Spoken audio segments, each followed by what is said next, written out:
So MSJ uthi umuntu omncane, little girl, you deserve to be educated, little girl, you matter.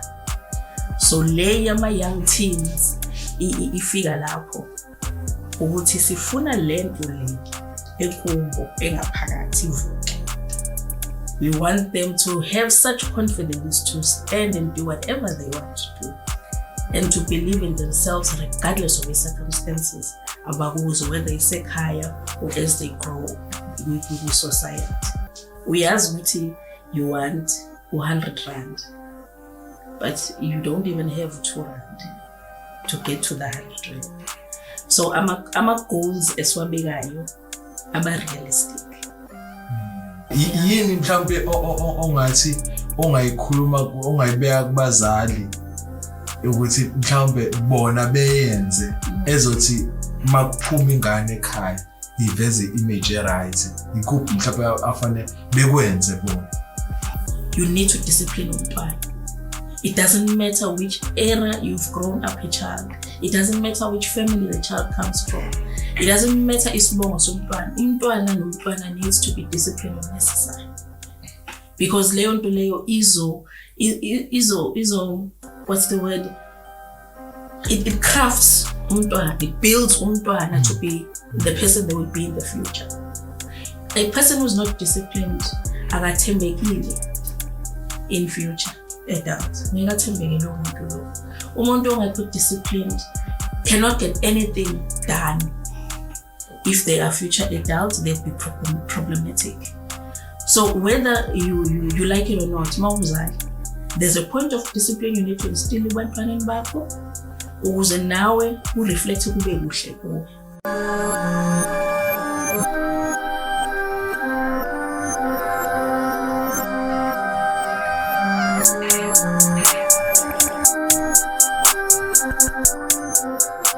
Made in Africa, Season 2, Episode 2.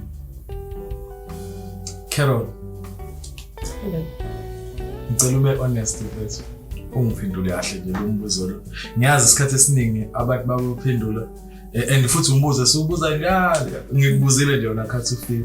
Kodwa this time ngicela nje ukuthi ube honest. Ungitshele, how are you doing? Carol she's okay. She's a bit anxious kulezinto eziningi ezenzakalayo. Nje ubona emhlabeni nje olwandle ebelenza izinto zayo. Wonke nje lama activities ayenzakalayo ugcina ukubuza ukwenzakalani kulezinto. What is going on? But I think my faith has kept me grounded. Ukuthi ngikwazi ukuthi ngiphile usuku nosuku and ngiface ama challenges usuku. But kuningi kodwa siyaphila. Kuningi. Sakaza ngoba yitembu. Kuningi. Yeah, ziningi uqinisile ziningi izinto ngempela ezenzeka empilweni zethu. Yeah. So for abahlali emakhaya ku-podcast kancane nje sibatshele sibazise kancane ukuthi ubani uCarol Mthembu, zalelephi, khulele kuphi, wakhula nobani, yabona nje. Sike sibaphe nje kancane so let's so masiqhubeka nenkulumo yethu vele sebe nayo background check yabantu. Okay. Carol is a local girl. I'm as local as it comes ekhaya kula Mpangeni, Ngwelezane. Ngangikhula ngekhathi kusakhona isitolo ekuthiwa uMaqhame itolo. That's how old I am. So I am a local girl. Manje nama ngivuma nje abantu sebezobona nami ngidala uyazi. Yeah, so nje ngifuna nje ukubeka isithombe ukuthi how long I've been a resident, a citizen of Ingwelezane. So this is my hometown. I'm born and bred here and ngifundile a boarding school. Sifundele eShowe but home ila. Ikhola ofunde kuzona? Ngifunda eShowe again. Little Flower Primary School, kwaku boarding school. So all that 7 years as a boarding school. High school waba se Sunnydale Secondary. Nakhona futhi boarding school. All those 5 years I was in boarding school. After that, I attended Rich Tech. With the time it was Rich Tech, so we attended college. Yes. I did a marketing diploma corner. I'm N1 to N6, and then after that you do the necessary to get a diploma. So I studied through Rich Tech, tertiary, and then I furthered my studies in other institutions after that. Nginayo le interest ngizobuza a younger version of you, let's say unanga 10 to 12 years. Carol, kwakuyingane njani isakhula ukhule a younger version of you ngoba vele phela manje angithi senibani lethi hayi sengimachota sakwenzi kasakhula bese umuntu njani. I think Carol, I know, that's I think. Tiny somebody who was shy. I'm actually quite shy. She was a shy somebody. So fighting for a position or to be seen was quite a challenge for me because I was the shortest. My siblings, I'm the shortest number. Umama, I would say. Yeah, umama. But I think I was quite a disciplined somebody who was available, ubazali, my teenager, who I think I was a proper child with community. We enjoyed our innocence, or rather enjoyed my innocence. Yeah. Moving back again manje kule version omdala yini mhlawumbe engadingi ukuthi ngi-understand ngaye nje nosisi ohleli phambi kwami ukuze ngimazi ukuthi umuntu njani izinto sodlule kuzona I guess umuntu izinto adlule kuzona izona izinto ezimkhandayo ukuthi ebe uyena lo muntu asuke uyena ngalesi sikhathi. So I'm talking about njengamanje at the present moment izimo odlule kuzona ezikukhanda ukuthi Carol Mthembu iziphi lezo so that ngizokwazi ukuthi mangikhuluma nawe ngikhuluma nomuntu engim-understandayo it's okay.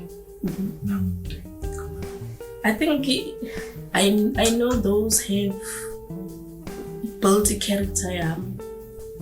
I am somebody who's much stronger than I've ever been. Somebody who is resilient. I know what I want. I understand impilo much better. I'm somebody who has had a child before marriage, so I know what it's like. Uba intombazane encane and mabekubuka bethi at your age ama questions ayikhona ngalesi sikhathi, you know. I know what it's like to be married and divorced. I know what it's like to be pushed away by your own friends as you grow and as umuntu kunezinto whether it is personally or professionally okhula kuzo and endleleni you lose people you trust. So I know what it's like to be betrayed. I know what it's like to lose everything, everything material stuff and start all over again. So I think Carol has been built to be a resilient character, a resilient somebody. Thina masingolo basithi starring. Carol is starring, please. Yeah, that is very touching to ukuzwa izimo osudlule kuzona. I guess izona futhi lezi ekwenza ukuthi sigcine sesihlangana thina ngoba uyakhumbula ukuthi sahlanganiswa yini ukuba abantu abathanda umphakathi mina ngezinto yogogo kwayilapho esihlangana khona ngase ngithola ke nawe ukuthi nawe khona nawe okwenzayo ngicabanga ukuthi konke lokhu ukwenziswa izo zonke lezi zimo lezo hlupho. So to summarize lokho okwenzayo sikukhela phezulu nje and why ngoba kwangithinta kakhulu nje yini wenzani why futhi especially ngikhuluma ngibuza le foundation. Yes. Okay, MSJ Foundation is a baby of mine. This baby it dealer nomuntu wesifazane. And from umuntu wesifazane who understands what it's like to grow up from a little girl to a young woman. And navigating through life, kunezinto eziningi ekhona uzufike la ufuna ukufika khona. There is also hurts and disappointments. Akukhandayo, akulimazayo, akushiye uyilento uyona. So MSJ uthi kumuntu omncane, little girl, you deserve to be educated, little girl, you matter. So le yama young teens ifika lapho ukuthi sifuna lento le ekumbo engaphakathi ivuke. We want them to have such confidence to stand and do whatever they want to do, and to believe in themselves regardless of the circumstances, abakuzo, whether it's ekhaya or as they grow with society. To the women, we want them to heal. Sifuna bephile, because proper women make good mothers. Good mothers make good children. So we want that cycle uthi ibe proper. So basically that is MSJ. Uthi umuntu wesifazane, we want to educate the little girl, restore its dignity. Umuntu wesifazane. MSJ, I guess qale nje njengayo MSJ, singalokho sithi MSJ. Bakhona abanye abantu abazibuza ukuthi MSJ mhlawumbe yini i-multi bani, multi service journey. I-multi service journey. MSJ umele ukuthini? MSJ, it's named after my parents. Okay. I use my parents' initials. They are so dear to me. They are both late, but they were good parents to good girls, or rather they made good girls. They grew us proper. No, amantombazane not. Siba 5 amantombazane, no bamba 4. But low 5, they managed. Somehow they managed. And so I was really inspired by that. Ukuthi they managed to grow us up to be proper girls, and manje we are proper women. So MSJ uthi, let me continue ilegacy yabo by using my initials abo, which is Mavis Solomon James Mthembu. Those are my parents' names. So MSJ Foundation iyavela kanjani igama. Niqala nini MSJ? Niqala nini? Yini futhi le ufuqu ukuthi hayi ngiqala ke. Ongasabi ukuthi ngizothi ngiqala lento ifile futhi. Well, definitely I was afraid. I was afraid. As a result, it took long to come out to people and say this is what I'm doing, because the first thing is I believe I understand anything you feel like about this concept. You have questions inside yourself. But MSJ, about 5 years ago, it's time. It's time. Uyabona ma into engaphakathi ulokhu ikupush ukuthi ngifuna ukuphuma phela manje. It's time. So we then went public. I say we because each time I have to do a project angiyenzi ngedwa, and the team engibanayo ngaleso sikhathi makes up i-family, MSJ Foundation family. So we then came out saqala ukusebenza. Noma went public. And then the first project esiqale ngawo was Ingane Encane. We've also dealt with the case yabantu besifazane, which I can share one in particular that touches my heart for now. But basically MSJ is here. It's running 5 years running, and this year we're going to have our second annual teens meetup session. Mhlambe to elaborate kancane ngoba ube wathi ukuchaza lento thina sike siyithola mawuthola ukuthi baka umuntu mayiqala something especially kubuzo kwa business ukuthi uma uzo provide the service iyiphi inkinga osuke solve, what problem are you solving? So MSJ wona iyiphi problem oyisolvayo with the services? We are dealing with the inner man, if you want to put it that way. The inner man, because that's where the battle is. la ngaphakathi umuntu athi can I or can I not? Am I good enough? Am I good enough to stand in front of people? I-confidence iqala phakathi. Whether you can be as beautiful as you are, ugqokile ingubo yakhe pinky or whatever. Hayi bongqoka iskipa pink. Wasuka phezulu. But ngaphakathi makushoda. There's that element idinga ukuthi ilungiseke ukuze iphumele ngaphandle. And masiphumela ngaphandle ithinta the next person and kuba i-ripple effect ugcina kukhandeka i-community yama-confident ladies, kukhandeka i-community yomama aba-proud of themselves, build up i-community yabantu abathi yazi it has happened, I have healed and now I'm going for my dreams. So that's where we want to touch. So wena-ke ngoba njengomsunguli I need you are a founder.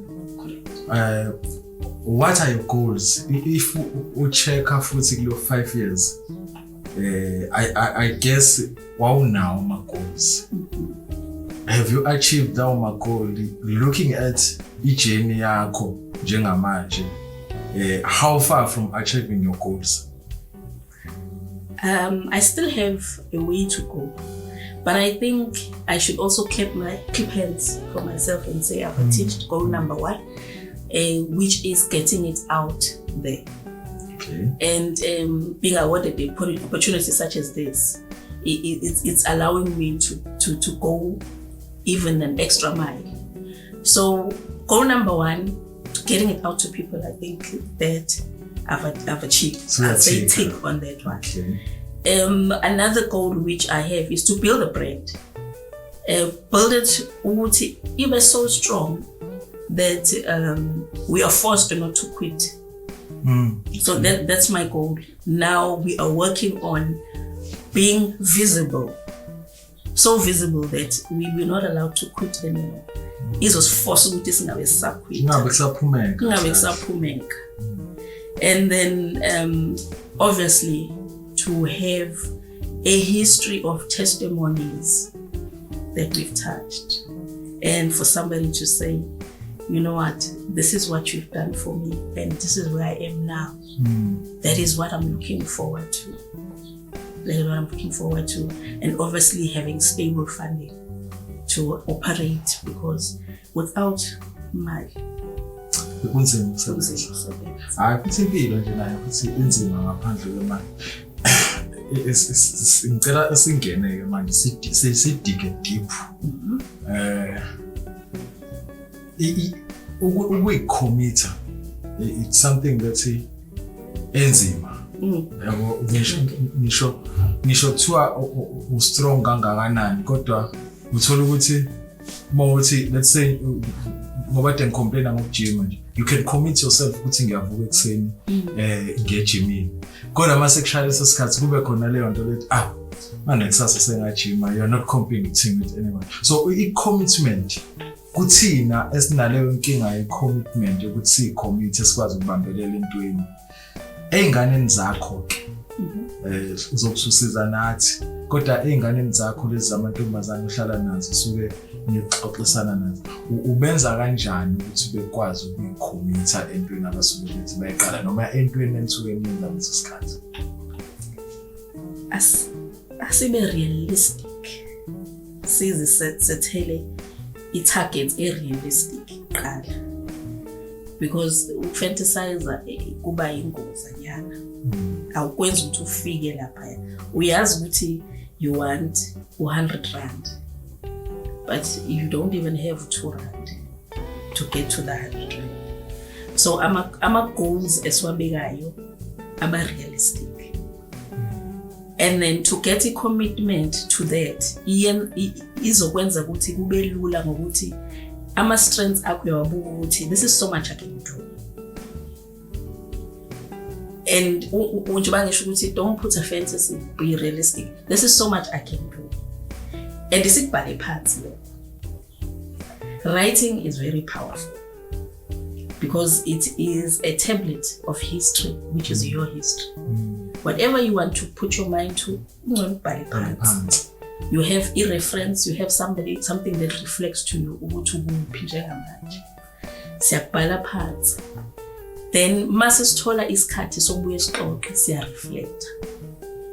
So what I'm doing now, I'm walking the journey with you. And if umuntu unayo ukuthi une-backup, akulula ukuthi uhlehlele emuva. So your commitment is there. I have comfort ukuthi I'm walking with someone along. Because basabancane, they still need a hand to hold them as they continue their journey until they are adults. So basically that is what I do with our teens in particular. Nihlangana kangaki ngoba uyisho lento ukuthi sengathi ungahamba nabo. Nibe senihlangana kangaki ukuthi ucheck ukuthi sebehambe kangakanani lento abayicommit kuyona bayenza. Nihlangana kangaki mhlawumbe ngenyanga noma ngesonto ukusebenza kanjani? Okay, we set up a quarterly. Oh, okay, quarterly uthi. Mind you, I'll be honest and to say ukuthi it's not everybody we number esoba nayo kwi-annual ozoba khona on the quarterly.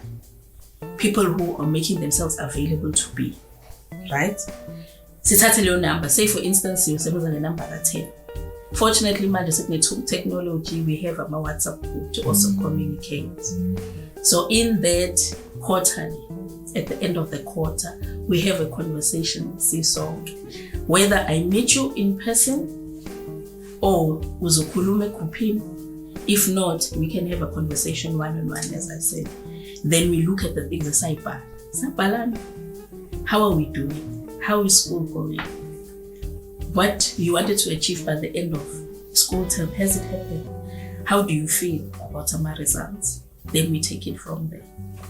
Yazi khona umbuzo ongifikela njengamanje ama-fees ngiyazi ukuthi ezinye izinto azibe ma nomuntu obukayo mhlawumbe usene-interest ngoze ngukhohlwe ngithola ukuthi manje ugcina ngingatholakalanga ama-fees before siqhubeke nje na conversation yethu kodwa nje uthi update ngama-fees akhona noma umahala. Ngeke ngithi fortunately or unfortunately okwamanje awekho ama-funds, right? But I have been, unfortunately, from my pocket, having to dig from my pocket. I have partners who have assisted me so far. So I've had to use the most cheapest method, but be able to be productive at the same time. Cheapest method, like I say, it's WhatsApp, for example, the WhatsApp group. Obviously, like khona usekhaya ngaconnect on Wi-Fi yasekhaya, that won't cost me as much. But for the foundation itself, it's from my pocket. It's from my pocket and my partners. Uma ngifuna ukuzonjoyina mina noma ngifuna ukuletha undodakazi wami nje lona angizokhipha lutho. No. Kumnandi ke la ekhaya. The only registration fees esiwasebenzisayo is when we have the big meeting. Oh, okay. Then there's a registration fees, which are very minimal. So lawo ma big meeting uhosta kangaki ngonyaka? Let's say ngoba iminyaka isiwu5 usebenza, so hoste kangaki ngonyaka? Uhosta kangaki? For the past year, it would be 1. Okay. And then the second one would be our annual. Our annual, which we'll be having at the end of November, first week of December. So uma usuhosta nje ngoba sengiyakwazi nami kodwa nginendodakazi ayikazi wahamba ama-class akho kodwa uma usuhosta mhlawumbe ku-content yenzayo mhlawumbe ngisekuhlangana bonke abantu laba enabo ku-WhatsApp group usengafika yena esefika le ngalolu suku noma naye mhlawumbe uthola ukuthi noma umuntu ade buka i-podcast eseba ne-interest kodwa uthola ukuthi nayi date yango-November usefika nje sefika ngoba se-post uvumelekile noma sezolinda ukuthi engene ngonyaka ozayo. Uvumelekile. It's not a problem. There is no cut-off. There is no number restricted, if I can say. Yeah. Sibuye futhi la udabeni lethu. Ngikutshelile ukuthi ngizofunda kuwe. Yeah. Hopefully khathi ngifunda nabantu ababukele bayafunda. If you go around ucheck manje abantu sebe ngathi ba hypnotize ngokuba weak. Yeah. Abantu sebethanda ukuthi ngasonke isikhathi angazi noma it's because of social media. Ngasonke isikhathi ngathi abantu bengadajukela. Whatever into eyenzakalayo esikhundleni ngamuntu eyithintithu sayaposta. Ngisho thu phethwe ikhanda ubone sefaka imojo engathi umuntu yakho. Sengathi ke manje hypnotize ukuba weak. Asakwazi ukuthi simele senze izinto. Si-shake off kanjani le nto ukuthi sikwazi ukuthi sibe abantu siqhubeke nempilo no matter what ngoba phela kufana nalento leyo yokuthi life is not fair. Leyo nto leyo akuyona into sengathi singayisho sibalisa ngokwabo. Hayi ngicela ukisho nje ngokwabo. Akuyona into singathi sisho siyabalisa. Leyo nto into reality. Impilo vela ayikho fair. Yeah. Naso isikhathi ibe nama-up ibe nama-down. Mase ngama-down lapho uthi khona ayikho fair. Kanti it's reality. So ikuphi singakwenza? Iyiphi system esenzayo ukuthi umuhle we came across umuntu kanjalo igroup yakho just to shake it off ukuthi ayibo impilo ayikho njalo. It's unfortunate ukuthi kuyenzeka i-reality kuyenzeka. Yeah, kuyenzeka asifani ama-background yethu awafani. Indlela esikhulise ngayo ayifani. So lana uhleli nabantu abahlukahlukene. Banezimo umuntu nomuntu unento yakhe. So uma uba ne conversation womuntu you can then understand ukuthi usukaphi kungaba yini le ecause ukuthi ebe naleyo ndlela. Omunye umuntu uthola ukuthi it's a self-inflicted ukuthi ebe kanjalo. Omunye i-trauma noma into eyenzeka kuyena ekhula indlela akhule ngayo. So siyaxoxa masithola ukuthi into engasizakala kuyona, maybe it's emotional. There's a way angifuni ukuthi ngiye deep kuyona njengamanje, but there's a way of getting to understand a person by having a conversation with them. Izinto umuntu is more real to you more than they think they are, because omunye ngayitshela ukuthi uyahide kanti by hiding you telling me what kind of person you are. Yes. Yeah, lento le. So having a conversation with that person closely using futhi nama methods, fortunately they are psychological methods mangibeka kahle ongawasebenzisa. So uthola ukuthi what is the problem with this particular individual, and then have a one-on-one with them. Umuntu nomuntu uyasithanda isikhathi sakhe. Uyasithanda isikhathi sakhe. Umuntu mawumlalela. Yeah. Kuba warm. You understand? Eningane encane lezi Nkosi yami ziyawuthanda uthanda. Uba warm inside and then agcina amelta and opens up. Into esuke itshaleke phakathi ekhoza umuntu ukuthi abehave kanjani noma afile kanjani. So then the next conversation would be, what is it that you dream of when usibona ukuphi? Yena yenza ucabanga ukuthi ngikufike la. That have a kind of conversation with them and then point out okuhle okubonayo ngabo, so that they become aware ukuthi mina I'm capable of 1, 2, 3. Yabona ukuthi they've been holding themselves back.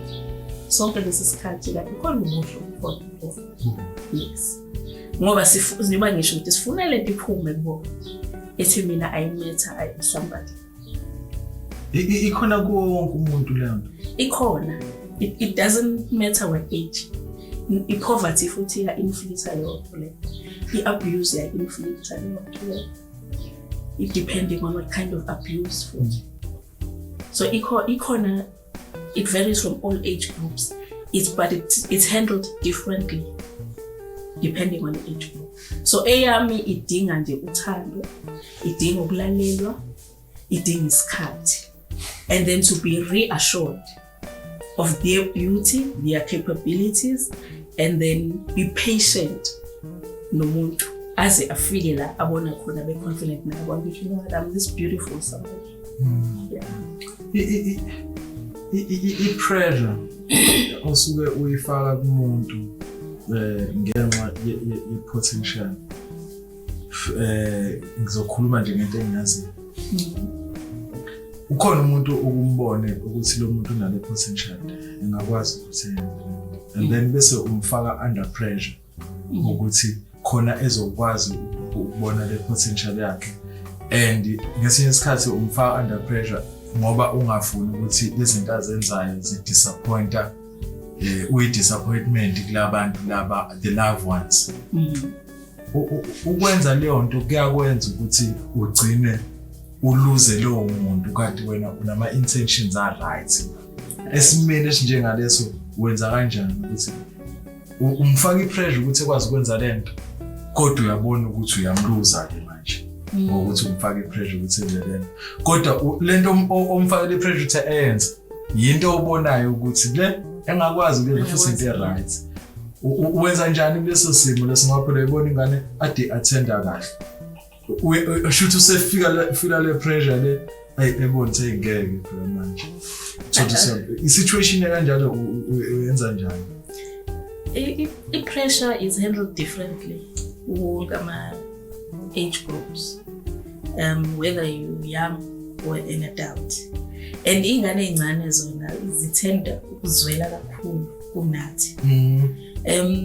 Ingane idinga to be reassured of the potential yakho. Kancane nje lokhu reassure so that engafili too much pressure. Engafili too much pressure as a derail from fana ukuthi ufuna wena good results academically noma esikoleni ufuna good results, right? Usumfakela so much pressure that akasakwazi ukufunda manje because uthe ubaba uzongithengela le phone le ma ukuthi ngiphasa kahle. Usene pressure manje uyayifuna akusafundeki unervous and what have you. So it takes us as an adult, even as a parent if mangabeka kanjalo, udami ikhumbuza ukuthi you love them, umkhumbuze i-potential yakhe, point it out. The more good you point out to the child, the better they feel about themselves. The better they feel about themselves, boost the confidence yakhe. Because into ingaphakathi enganeni, kumuntu nje ingaphakathi, but enganeni it's i-makeup yakhona is more sensitive than an adult. So leyo ngane leyo mayingenze njalo, njengoba wenza example ye-group, I will take it on the side, sibe ne conversation naye eceleni, ngimuzwe ukuthi ufila kanjani, how are they doing, ngaba yini eyenza ukuthi athule isikhathi eside kangaka. And the manner of approach is important ukuze engaqheli kakhulu, abone ukuthi no, she was just seeing a potential in mina, not that ubengifaka with spotlight and wanting me to relapse or to give up or not to perform. Yazi kukhona izinto ezisalayo ukuthi masikhuluma khona izinto ezivelayo futhi. How do you identify amantombazane la ufuna usebenza nawo? For now we have welcomed whatever number or whatever person interested in joining. We have not given the allocation or the group, right? Because in my experience, sihluke kakhulu kodwa siyafana futhi. Then laba abafisa ukuthi siqhubeke nabo,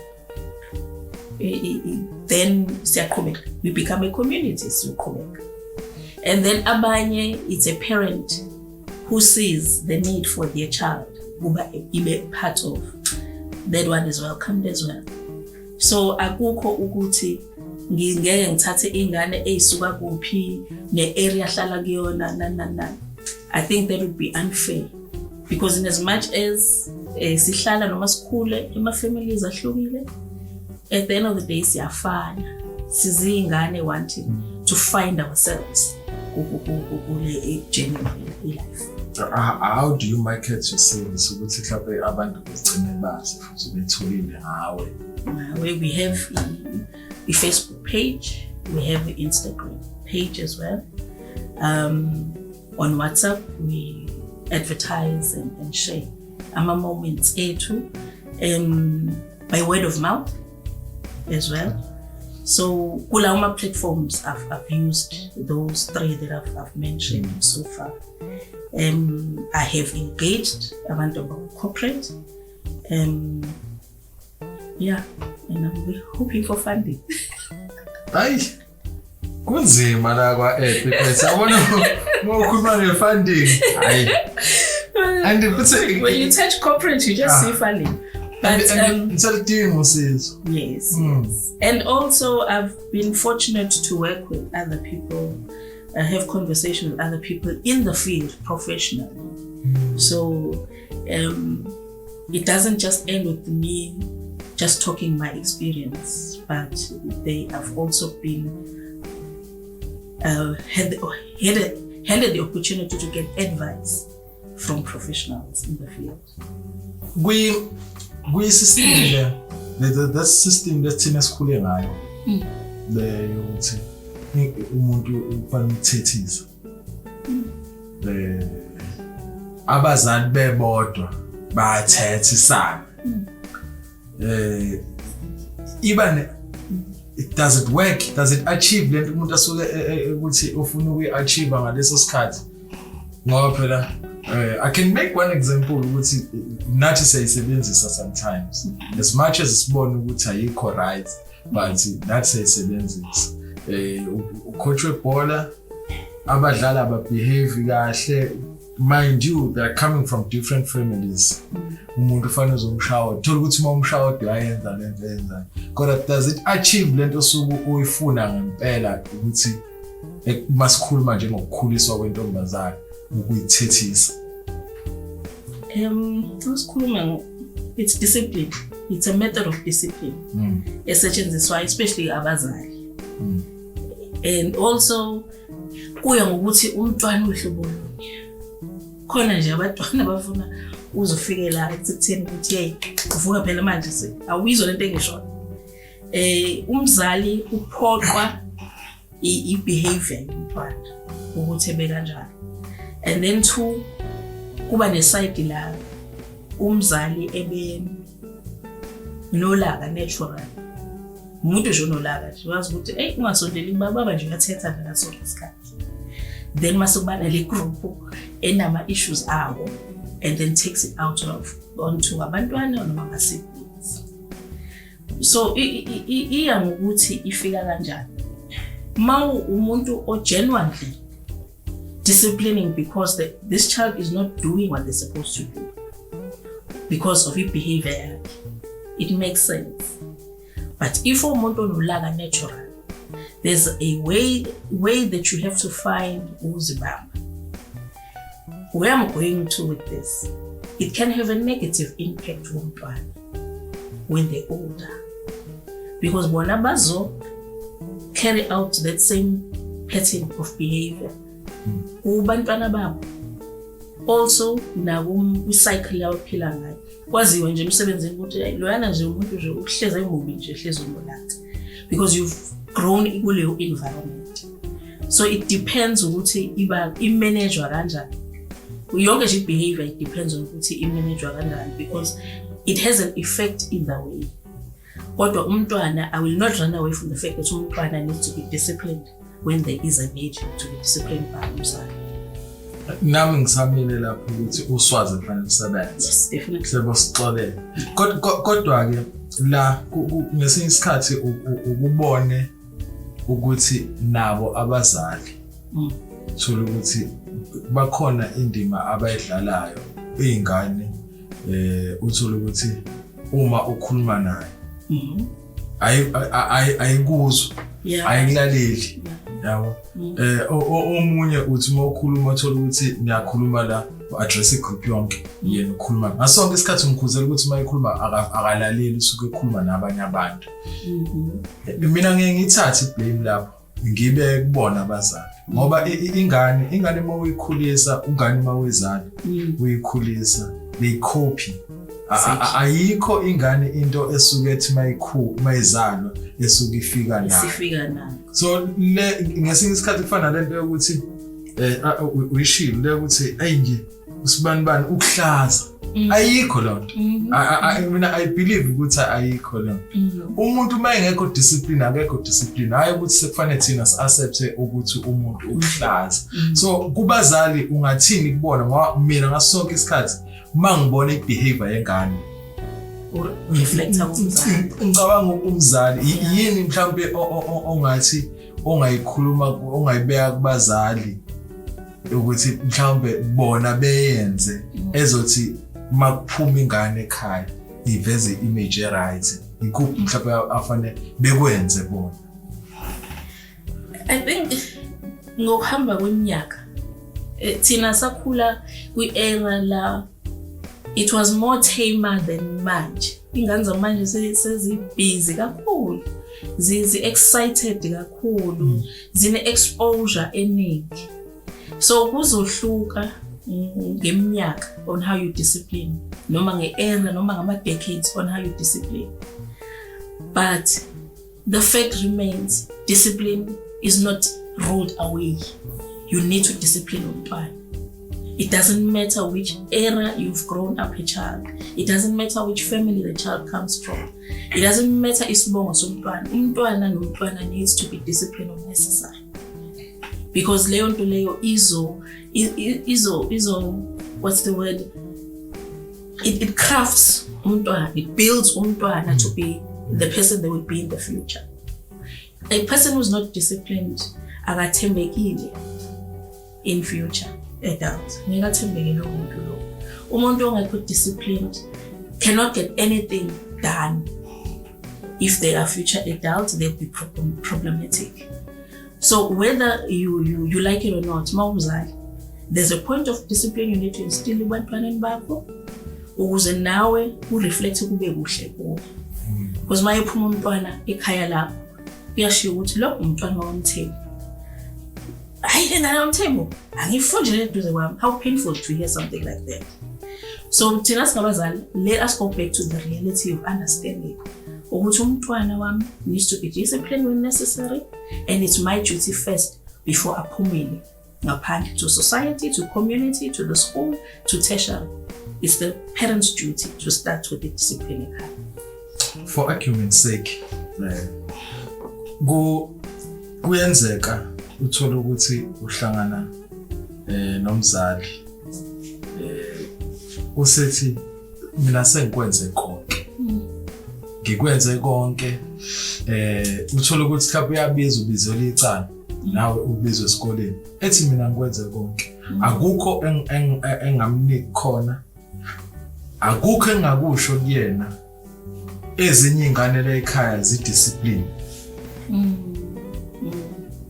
ikhona ngoba ngithi nje for argument's sake as much as ngikade ngisho ukuthi ngiblame abazali but kuba khona isimo esikanjalo lento sesingena kakhulu kwi-parenting manje siba khona isimo esikanjalo uthola ukuthi ingane is being influenced kakhulu ngezinto iyithatha izinto engaphandle so ukuthi lo muntu nama-siblings mhlawumbe 3 awayenzi yonke lento uyena owenza lento le situation kanjalo sibasiza kanjani abazali kulesi simo esikanjalo ukuthi ekwazi ukuthi angazi noma uzokwazi ukusilungisa noma ekwazi kodwa ukuthi engabi nenhliziyo ebuhlungu ukube sengathi ingane yakhe ebe nalokho kodwa ebekuzame konke okufanele ngabe ukuzamile umduduza kanjani lo ngoba phela uyizame yonke into ayenze nakwezinye izingane lezi ezikhulisa kodwa lo bayibhemela ufika ngo3 ekseni kodwa umkhulise kahle umnika yonke futhi into efunayo kodwa futhi uyamfela la unama demands so ukududuza umuntu kanje ngoba bakhona abazali abaku situation kanjalo umduduza uthini lo okay umzali what I would say to umzali is bakwenze konke they have parented, they have loved the child, they've given them all kodwa uyamthola futhi ukuthi usesimeni esinjalo isikhathi esiningi ingane enjalo ezinalawo ama behaviors basuke benama issues abo bona abadila nabo Ama options akhona ukuthi angasebenzisa, I think esikoleni they have ama social worker available to find out what the problem is, because mhlawumbe uthola ukuthi it's deeper than they think. Okunye it's an issue ukuthi yinto elwisana naye nje, if mawuthi you want to look at it in a spiritual aspect. But if masibuka on the topic at hand njengamanje, there's options of using the system as a schooling, of finding out what's wrong with the umntwana. But let me assure them to be comforted that they are not bad parents. They're not bad parents. They just have a situation that they need to deal with. And Tina, as abazali, we feel guilty masebenzeka. Uyabala ukuthi ngenze lokhu. You are a human placed emhlabeni, and you have given labantu ukuthi ubanakekele, ubaguide, and you thought you have done enough. Manje yini ke? So sidinga lo mzali ukuthi ebe okay. Let them be okay and be assured ukuthi they've done it all. Laba abanye bayi evidence ukuthi akahambi kabi, akazenze kabi. So akabuke bona, a referring bona to give them comfort, right? Masebe okay ngaphakathi, sengiyamuva kulo mntwana in particular, lo mntwana ma assesswa utholakala ukuthi yini inkinga yakhe, then they can deal with that.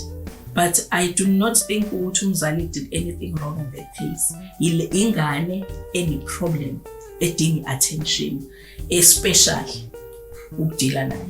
In most cases kuba kanjalo. And unfortunately umzali osala nepain ukuthi mhlawumbe khona wrong engenzini. And it's natural to feel that way. Ngoba umntwana wakho umzalile understand ukuthi kwenzakalani. Ngoba abanye bahamba kahle. Yes, abanye bahamba kuhluka nje lo yedwa ufuna nje ukuzophazamisa ingqondo. Ilento la i-trauma angifuna sithinte kancane kwi-trauma. Just one question, ungathuki kakhulu. Izinto ezenzeka kuwena useyingane, angithi yabo nje i-group lona, I think niyakhona futhi ukuthi nidile nama-trauma and stuff, ukuthi ingane nama-trauma. Ake kube khona isimo lapho uthola ukuthi ingane ingayitholi le opportunity le, kodwa manje kube khona izinto enzima ezitraumatizayo edlula kuzona, kodwa ingalithole le opportunity le obanikeza yona ukuthi ukwazi ukuthi basebenze ezekhulu umuntu ezebe mdala. So leyo childhood trauma idlala indima engakanani uma usumdala nje, mhlawumbe usuyindoda usunganga, indima eyidlalayo iba ngakanani, affecta kanjani empilweni? I-trauma iyinkinga because iyahlala icasha kuwe ivele ngokuhamba kwesikhathi mawusumdala. Iba ngama-triggers, iba into ekhanda ubuwena, ikwenza either uba angry, ikwenze ube umuntu o-selfish, ikwenze ube umuntu ongaphiliseki nabanye abantu, ikwenze ube umuntu ongathembi. Iyahlupha i-trauma because in all cases, not even 8 out of 10, in all cases ikhanda umuntu omubi. Ihlupha ngalo. If it's not dealt with at an early stage, it's not dealt with early enough, in the potential ukuthi kulimaze wena as umuntu. And masumdala, for instance, imagine ushada nomuntu onama issues, nihlaliseka kanjani nalo muntu, uqale abuse, whether it's verbal, physical or emotional. Those things start to creep up. Anibulale nina as a couple. As a result, then you get a divorce, you get a depression, you get even suicide.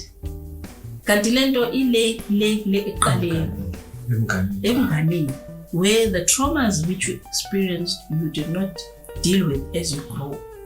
So abantu abafana nalabo abantu ba experience anything, I have not ever been able to go through some kind of counseling or even have a conversation about it nomuntu abamthembayo. Ikhanda isilonda esibi and it takes longer to deal with. It takes longer, which is poor. The longer you wait to deal with it, and you just can, you're unbearable. A plague now, and now a footy at the same time. Ikwenza ukuthi uzizonde wena. Awuzithandi the way you're supposed to. Awuzithandi the way you deserve to love yourself, because awuzizwa ucomplete. Khona into yatshontsheka usemncane. Khona into yatshontsheka. So I would love them ukuthi beyithole le attention. Ukuthi kanjani, because if one could, ungabathatha ubagone bo. But those are available to have us do that for them or walk with them through the journey. It's a plus for me, and it's comforting to know what better people are going to be a future leaders or future citizens of our place. So how do I identify umuntu engibona ukuthi lo muntu lo une trauma, hayi ukuthi mhlawumbe sekuyi-anger nje, ngoba sesithi kwi-relationship ngimbona kanjani umuntu ukuthi une trauma, so that mhlawumbe ngingazama nami ukuthi ethole usizo. Yimaphi ama-symptoms mhlawumbe engawa-check ukuthi lo trauma lo? Ngaba ulaka nje unga-understanding, ulaka oluthusayo. And some people are withdrawn, like so withdrawn. Maybe today we're happy, kusasa akasekho right, awusa-understand manje kwenzakaleni. Did you say something wrong or not? Ngani abantu babane bethi hayi unamamuthi, kanti yini amamuthi? No, I do not accept that word anymore. There's How? Always something you're going through that makes you withdraw like that. Something triggers you to withdraw like that. Yakhumbula ukuthi ngitheni khathi sahlela phela ngithe ngizofunda kwena. Why bese uthi indaba yokuthi umuntu unamamuthi awuse-accept lonto? Why? As you grow, you become to understand yourself, ne? And if ungekho esimeni sokuba nabantu, why uhleli nabo ufuneka sikutolerate? But uhleli nabo, you want to be with these people at the same time. Khona lento le ekwenza ufeel ngathi you don't belong la. You less of, you're not equal to the next person. You can grow out of them. If you are a moody child, you can grow out of them. Kunento ekwenze ukuthi ube njalo. It doesn't just happen. There's something that triggers you to be somebody who lashes out, for instance. You're just born like that. So lento yethu you understand our inner selves. It's required for each and every one of us. Because umuntu omudi niyam-allow ukuthi ashintshe isimo senu, angithi? Yes. Yini le menza ukuthi akwazi ukuthi ashintshe isimo? Khona le emotion le ivokwa ngaphakathi, ayikhiphele ngaphandle, ashintshe isimo. Yes, atmosphere, correct word. You understand what I'm saying? So umuntu okanjalo worries me. Bayangikhathaza ukuthi yini le eyenza ukuthi angasakhoneki ukungeneka manje. Usedonswe yini? Ake sibuke futhi ngaleli liso leli ngoba manje yazi khathi uyichaza ngiyayizwa. Kukhona lapho into ayishoyo interesting le ukuthi umuntu uyakwazi ukuthi efike enishintshe nonke ngesimo sakhe. Kukhona ubani Sean Bartlett uthi mayikhuluma ethi akasafuni ukuthi yena akalifuni usethe igama lethi need. Ngoba yena ukhuluma ngokukhuluma ke, akasho mhlawumbe lokwamamoto ama-atmosphere. Ukhuluma ngokukhuluma nethi igama lethi need akalisebenzisi, sesenza igama lethi want. Ngoba igama lethi need likwenza sengathi ngeke ukwazi ukuphila ngaphandle kwayo leyo. Kanti uma ngithi I want this, I'm still in control. So uma ngayitholi isifane zoqhubeka nayo. So ileyo nto ukuthi ngithatha ingibeke ekutheni nathi singabantu, we do not ask enough whys. Why? Usemudi, why? Nezinto thina esizenzayo ukuthi okay ke ufikile wamudi useyashintsha thina. Why do we allow thina ukuthi shintshe umuntu ukuthi esenze lento esenze? As people, do we ask enough whys ey'ntweni esizenzayo noma sivane senze nje? Sithanda nama-trend ukuthi into siyatrenda nje sesiyenza ukuthi why? Yeah, I think we rob ourselves of how authentic we are by not asking the why. Yes. I love this question. Why we don't ask the why? Yeah. Because then we're giving ourselves or allowing ourselves to be used up and not be true to ourselves. Okay, everybody is wearing red. Why? Nami nje ngifaka ured ngiphume nje endlini ngihambe. Why? Why? Because Facebook said so. You know? And yes, ropa lento. There's a word called being authentic. Being authentic is being true to yourself. Yeah. You bring yourself as you are. And I'm loving Uti. I met you as you are. There's no you, whether it's social media or whatever. That is you. What I'm seeing is what I've seen. What I'm hearing is what I've been hearing. Yeah. That is staying true to yourself. And the more we stay true to ourselves, we're allowing people to accept us as we are, love us the way we are, and be confident in knowing ukuthi aboma ngimnike this thing uzoyenza because abaphazanyiswa. You've sold yourself, you've given yourself opportunities long before you've even had a conversation with whomever. So the less wise we ask as we go through life's journey, we're robbing ourselves opportunity of being true to ourselves, opportunities to welcome more opportunities, and you giving yourself a one line ruler to look like everybody else. There's nothing wrong with saying why. Okay, you can wear red, me I wear black and stand out because black makes me confident. Black speaks to me.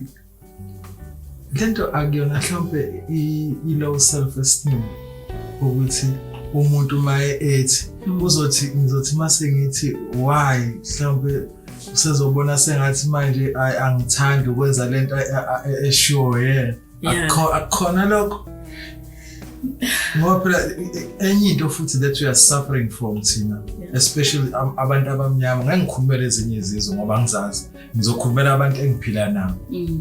Self-esteem is very low. Abantu abazithembi. Angazi ukuthi leyo nto singayi-overcome kanjani. Kodwa nje kukhona umuntu engabi ne-confident entweni ombonayo ukuthi engakwazi ukuyenza.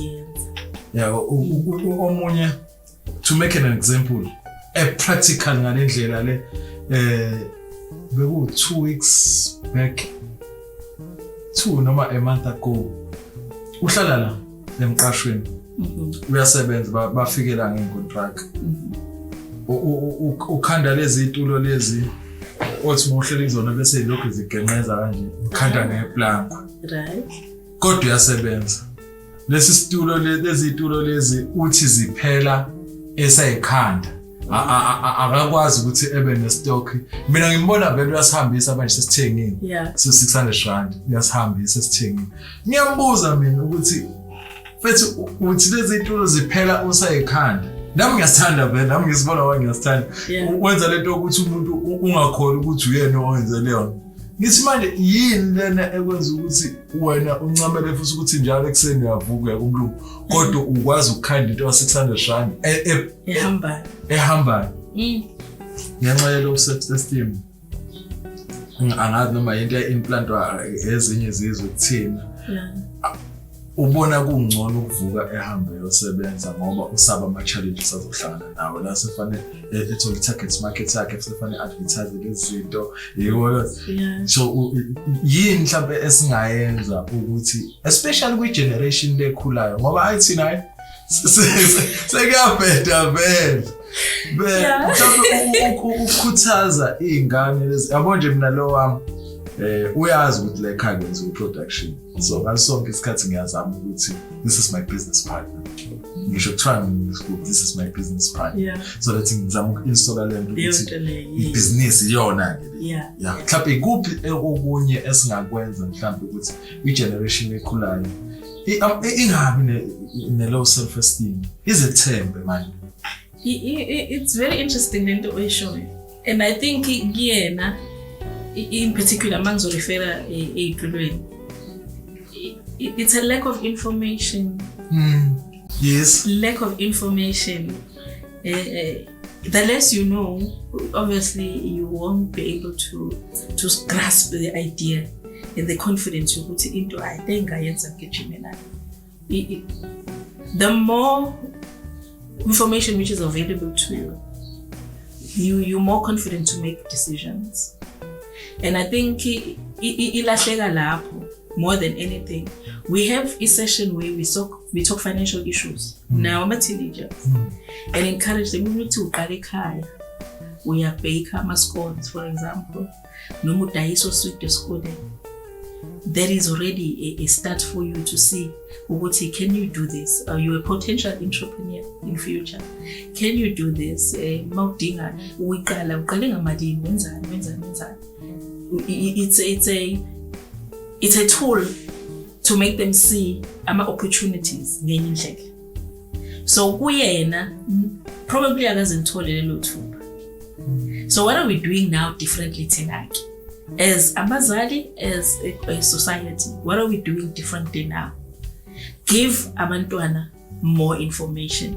Give them more tools to do into abayithandayo. If mawuthi bayahluleka then bazobona ukuthi no, this thing I cannot do. Because like you say, i-past iyasilimaza. Okay, sesilana ke manje. We are given more opportunities than before. What are we doing with them now? So yena ke, in his case, probably why not share information naye and umbonise ukuthi, you know what, you are sitting on so much money njengamanje. Do you understand that? Get somebody who also mentorisha to see. And then about which, you know what, I can go very far. But the more information which is made available, ikwenza ukuthi ubone now ukuthi, you know what, I can do this thing. And the support is not necessarily financial support, but somebody who can listen to you, akunike advice. You can go there and there, do 1, 2, 3, try ABC and see if it works. If it doesn't work, my figures okhala kuwe, uyamlalela, okay, it didn't work, why don't we try B and so on. Nazo ngifuna ukubuza ukuthi kubaleka ngani ukuba ne-mentor? It's very important. I-mentor doesn't necessarily has to be futhi nomuntu okwi-field efanayo yakho. Okay? It can be umuntu okwi-field yakho or not. It can be of a different race, a different, even different sex, for example. I-mentor, what they do to you, bakhombisa ubuwena. I-mentor lays the cards on the table and says, this is you, njengamanje. Okay, 1, 2, 3 is what you want to achieve by the end of June. Okay, makufika uJune, niba ne-conversation. 1, 2, 3 sifikile kona. Why not? What? And ama-decisions ozowenza la ngoJune, angeze ukwenzela wona, you're going to make them under i-guidance yakhe. This is what I've done that has made me not get to C, from ABC to C. What do you think you can potentially do from now on? So you have somebody holding your hand through each year. Each job you mentor life. I-mentor entices the confidence as you go along. Uyazi ukuthi khona umuntu ongithembayo. Yes. So then masokuthi i-mentor iba i-yardstick yakho ukuthi nami ngifuna ukufika lapha. Njengamanje I'm on grade A, I want to get to that CEO position or executive position. I-mentor yakho is your yardstick, somebody you're looking up to. So it has to be somebody on a history ephathekayo yokuthi ufike la ufuna ukufika khona.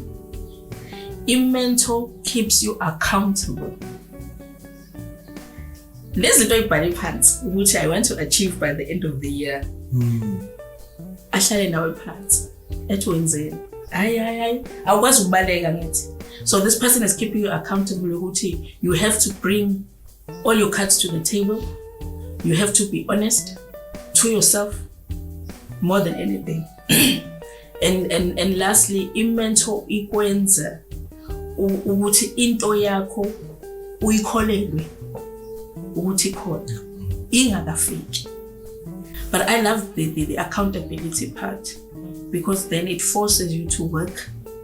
It forces you to want to produce results. It forces you to want to see end product before ufike kuyona. So leso sandlo hamba naso uyasidinga ukuze ufike la ufuna ukufika. Kahle umuntu ngeke eyiphathe.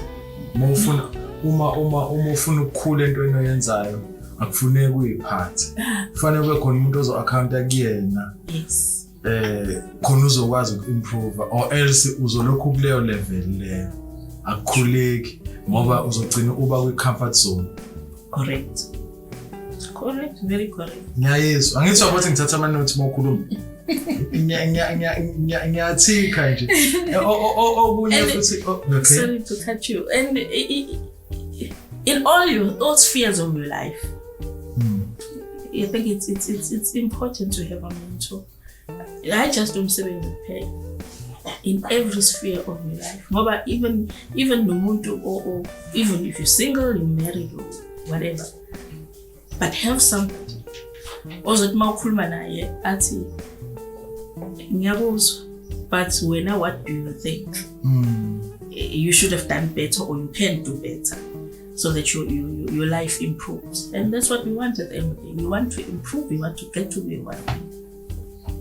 Okunye ade ngithi ngifuna uku-edela adukusho ilokho ukuthi i-mentor ikwazi ukuthi ikubonise into ongakafiki kuyona ukuthi ngoba ulana nje ungakwazi ukuthi ufike la.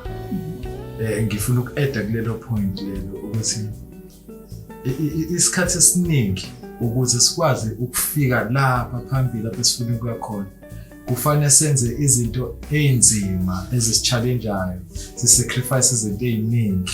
So if unga-accounting umuntu kuba nzima ukuthi ukwazi ukuthi ngoba ama-challenges kukhona amanye obonayo agcina ukuthi engeke shuthi ngivele into ngeke ziyenzeke. Kanti makhona umuntu owazi ukuthi ngoJune kufanele ngihambe se-report ngi-account kuyena uyaphusha la ukuthi hayi ake ngiphushe nami ukuze ngathi mangifika lapho lo muntu ogcina ethi ngeke ngibe mentor yakho ngoba nawe uyimseni phela nakho akukhona ukuthi kuba imentor yena osezodonsa wena. Cha, yena uzokuguide nje kuphela. Sengibuza wena ukuthi kunini lapho empilweni yakho lapho ubone khona ukuthi okay manje sengiyazi i-value of my life, sengiyazi ukuthi ngifuna ukwenzani. Yini le yenzakalayo, imaphi ama-situation lawo akwenza wabona yazi to share this information ingakwazi ukusiza umuntu othola ukuthi we go through izinto ezifana nesikhathi. Uthola ukuthi nithini kodwa niyagowisha. Khona umuntu ogowishayo uthola ukuthi that situation kade wadlula kuyona wena and iyona futhi yakwenza why identify wena ukuthi hayibo mina kanti ngubani iveli yempilo yami nansi. Ikhona situation owadlula kuyona engisho ukuthi if ungaminded you can share it with us. Okay, yes there is. There is, and la ngabona khona ukuthi I'm ready to share of myself with the world, with empangeni with the world is when I had gone through the healing. I think it's very important to heal, because when you engage with people, you don't bleed on them. I went through a nasty divorce. I was married in 2012. We separated 2015. We divorced officially. It was painful in that I lost everything. I had to start from scratch. Financially, materially, I lost everything. The only thing in Bengselena was my job and my kids. It's emotionally, physically, it's a daunting time to go through. It drains you a lot. It takes a lot of you. I had to go through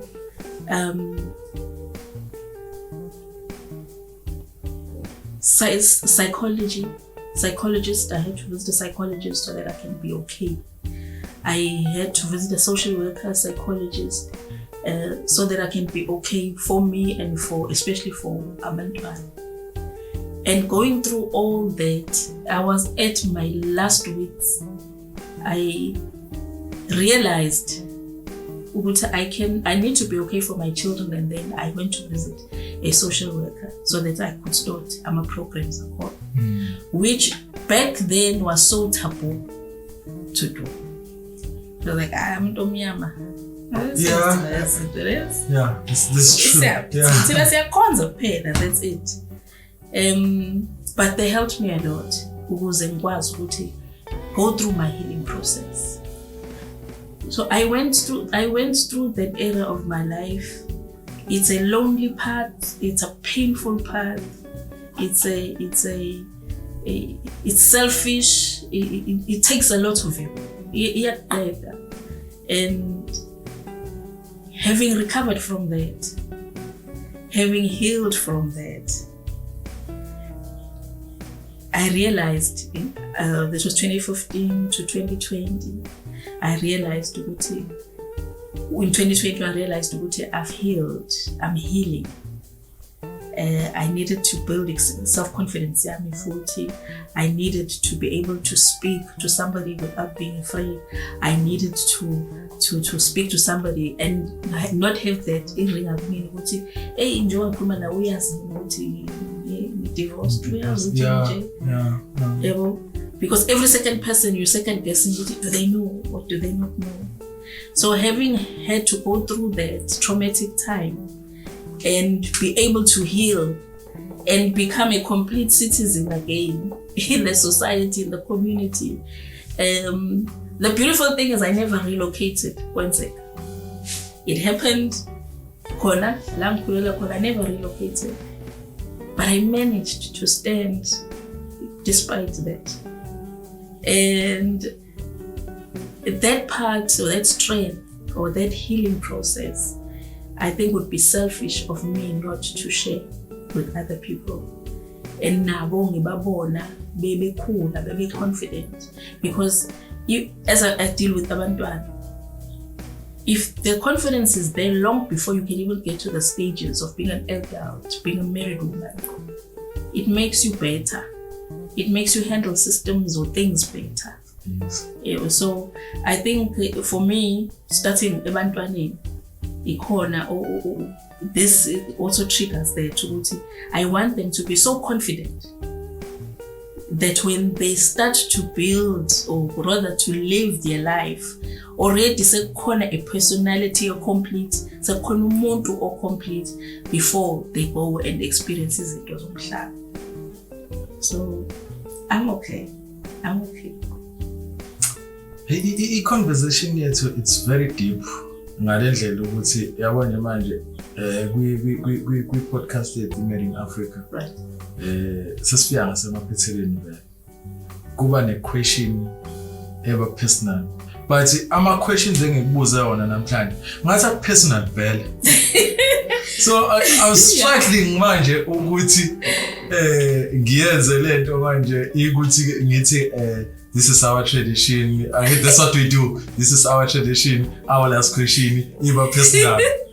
It seems as if yonke le conversation le isuke deep kakhulu. Angazi ukuthi ungiguidile wenze conversation yethu deep. But So kwenzake njengoba hlale kwenzeka. I-tradition yethu la ekhaya siba ne-last question eba personal. Kodwa phela kadu personal. Kodwa-ke sesiyenza-ke because it's our tradition. Kukhona umbuzo oba khona. Yeah. Kodwa kulo mbuzo-ke at least ngizothi uma ngikubuza wona ngikuchallenge ukuthi nawe leyo nto leyo uzoyilungisa kanjani.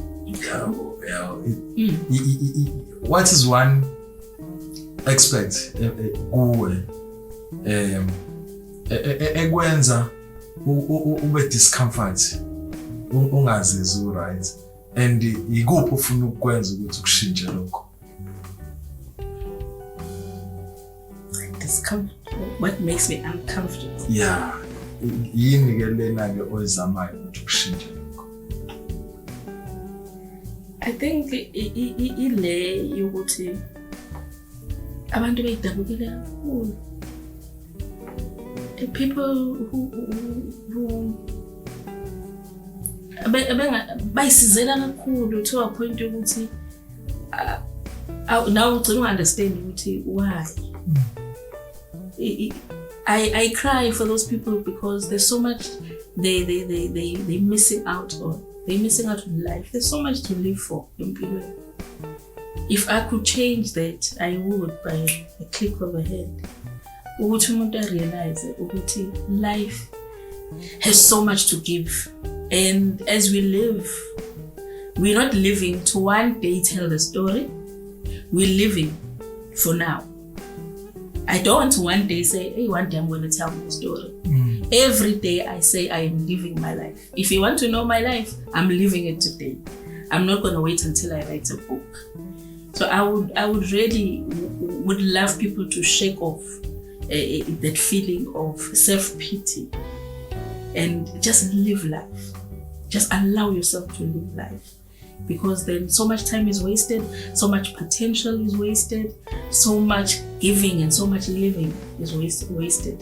So if I could, I would shake off that feeling. I really enjoyed the episode yethu.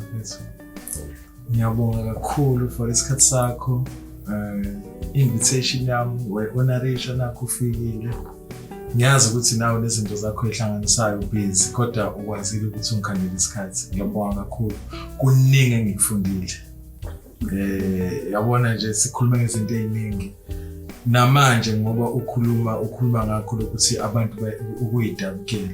Nami nginakho lokhu ukuthinteka ukuthi okay, nami I'm one of those people abathanda ukudajukela but ngiyakwazi ukuthi ngikulwise leyo nto. Kodwa kukhona ama situations othola ukuthi izinto mase zenzeka empilweni yakho uthi kodwa nosibani bekhona so izinto nami that I'm still working on ukuthi okay lezi zinto zifuna ukulungiseka kufanele empilweni nami ngicine ngiunderstand lokho. So abantu abanjengani bafethu siyabadinga and ama conversation anje kufanele kube into ongoing, kungagcini ukuthi ngoba sikhuluma namhlanje sekuphelile.